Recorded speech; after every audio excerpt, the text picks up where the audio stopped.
തൃശൂരിലെ വമ്പൻ തോൽവിക്ക് പിന്നാലെ ബി.ജെ.പി. അനുകൂല നിലപാട് സ്വീകരിച്ച കെ മുരളീധരനെ നേർക്ക് വിളിച്ചിരിക്കുകയാണ് ബി.ജെ.പി. അധ്യക്ഷൻ കെ സുരേന്ദ്രൻ.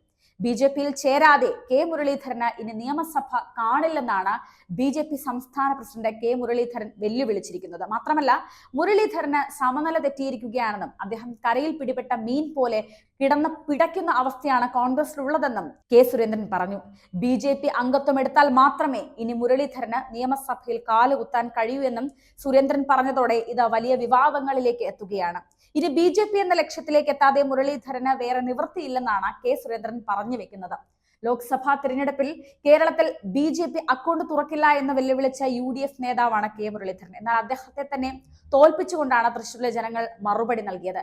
കെ മുരളീധരനെ 3-ാം സ്ഥാനത്തേക്ക് പിന്തള്ളിക്കൊണ്ട് 75,000 വോട്ടിന് മേൽ ഭൂരിപക്ഷം നേടിക്കൊണ്ടാണ് സുരേഷ് ഗോപിയെ തൃശ്ശൂരിലെ ജനങ്ങൾ തിരഞ്ഞെടുത്തത്. കേരളത്തിലെ ബി.ജെ.പിയുടെ മുന്നേറ്റം തന്റെ കണക്കുകൂട്ടലുകൾ തെറ്റിച്ചുവെന്നാണ് കെ മുരളീധരൻ പറഞ്ഞത്.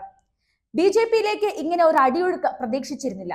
കേരളത്തിന്റെ പശ്ചാത്തലം എന്തെന്നാൽ ന്യൂനപക്ഷങ്ങൾ ഒരുമിച്ച് നിന്നാൽ ഭൂരിപക്ഷമാകുന്ന ഒരു സംസ്ഥാനമായി തീരുകയാണ്. ക്രൈസ്തവ മുസ്ലിം വോട്ടുകളുടെ ഏകീകരണം ഒരിക്കലും കേരളത്തിൽ താമര വിരിയാൻ അനുവദിക്കില്ല. അതിൽ വന്ന വിഭജനമാണ് സത്യം പറഞ്ഞാൽ കേരളത്തിൽ താമര വിരിയാൻ കാരണമായത്. അതിനേക്കാൾ ഉപരിയായി ചില കാര്യങ്ങളും ഉണ്ടായി. എക്കാലത്തും LDF-നൊപ്പം നിന്ന പിന്നാക്ക സമുദായത്തിന്റെ വോട്ടുകളിലും ഒരു ഭിന്നിപ്പ് ഉണ്ടായിട്ടുണ്ട്. ആലപ്പുഴയിൽ ബി.ജെ.പിക്ക് വലിയ തോതിൽ വോട്ട് കൂടി. ആലപ്പുഴ ജില്ല എന്ന് പറഞ്ഞാൽ CPM-ൽ ഇന്ന് ഏറ്റവും വിഭാഗീയതയുള്ള ജില്ലയാണ്. ഗൗരിയമ്മ പോയപ്പോൾ പോലും ഇല്ലാതിരുന്ന ഒരു വിഭാഗീയത ഇന്ന് CPM-ലുണ്ട്. അതിന്റെ നേട്ടം കിട്ടിയത് ബി.ജെ.പിക്ക് തന്നെയാണ്. പ്രത്യക്ഷത്തിൽ നോക്കിയാൽ UDF ജയിച്ചുവെന്നും KC വേണുഗോപാലിന് ആലപ്പുഴയിലുള്ള ബന്ധം നോക്കിയാൽ 1 ലക്ഷം വോട്ടിന്റെ ഭൂരിപക്ഷം ലഭിക്കേണ്ടതാണ്. പക്ഷേ വലിയ ഒരു ഒഴുക്ക് ബി.ജെ.പിയിലേക്ക് ഉണ്ടായി.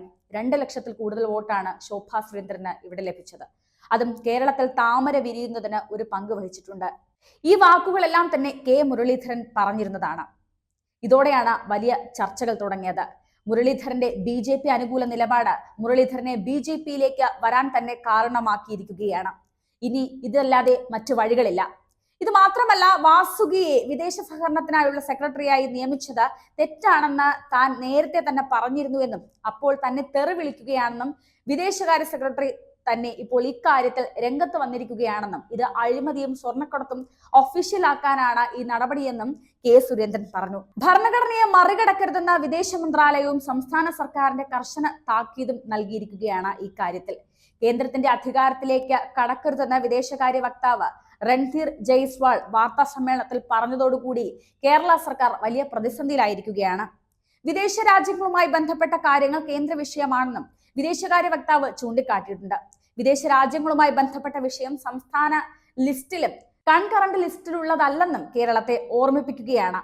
ഭരണഘടനാപരമായ അധികാര പരിധിക്കപ്പുറമുള്ള കാര്യങ്ങളിൽ സംസ്ഥാന സർക്കാരുകൾ കടന്നു കയറരുതെന്നും വക്താവ് മുന്നറിയിപ്പ് നൽകിയിട്ടുണ്ട്. കഴിഞ്ഞ മാസം 15-ന് പൊതുഭരണ വകുപ്പ് പുറത്തിറക്കിയ ഉത്തരവിലാണ് തൊഴിൽ വകുപ്പ് സെക്രട്ടറി ഡോക്ടർ വാസുകിക്ക് വിദേശ സഹകരണത്തിന്റെ ചുമതല നൽകിക്കൊണ്ട് ഉത്തരവ് പുറപ്പെടുവിച്ചത്. ഇക്കാര്യത്തിൽ വാസുകിയെ പൊളിറ്റിക്കൽ വകുപ്പ് സഹായിക്കണമെന്നും ഉത്തരവിൽ പറഞ്ഞിരുന്നു. കൂടാതെ വിദേശകാര്യ മന്ത്രാലയവും എംബസികൾ, വിദേശ മിഷനുകൾ തുടങ്ങിയവയുമായി ബന്ധപ്പെട്ട കാര്യങ്ങൾ കൈകാര്യം ചെയ്യാൻ വാസുകിയെ ഡൽഹി റെസിഡന്റ് കമ്മീഷൻ സഹായിക്കണമെന്നും ഈ ഉത്തരവിൽ വ്യക്തമാക്കിയിരുന്നു. ഏതായാലും വാസുകിയുടെ കാര്യത്തിൽ കേന്ദ്ര സർക്കാർ ഇപ്പോൾ കടുത്ത നടപടികളിലേക്കും നിലപാടുകളിലേക്കും നീങ്ങുന്നു എന്നാണ് നമ്മൾ മനസ്സിലാക്കേണ്ടിയുള്ളത്. അതുപോലെ തന്നെ കെ മുരളീധരന്റെ വിഷയത്തിലും ഇപ്പോൾ കെ സുരേന്ദ്രൻ വലിയ രീതിയിലുള്ള ഒരു നേർക്കുനേരുള്ള ഒരു പോർവിളി പോലെ അല്ലെങ്കിൽ നേർക്കുനേരുള്ള ബി.ജെ.പിയിലേക്കുള്ള ഒരു വിളി നടത്തിയിരിക്കുകയാണ്.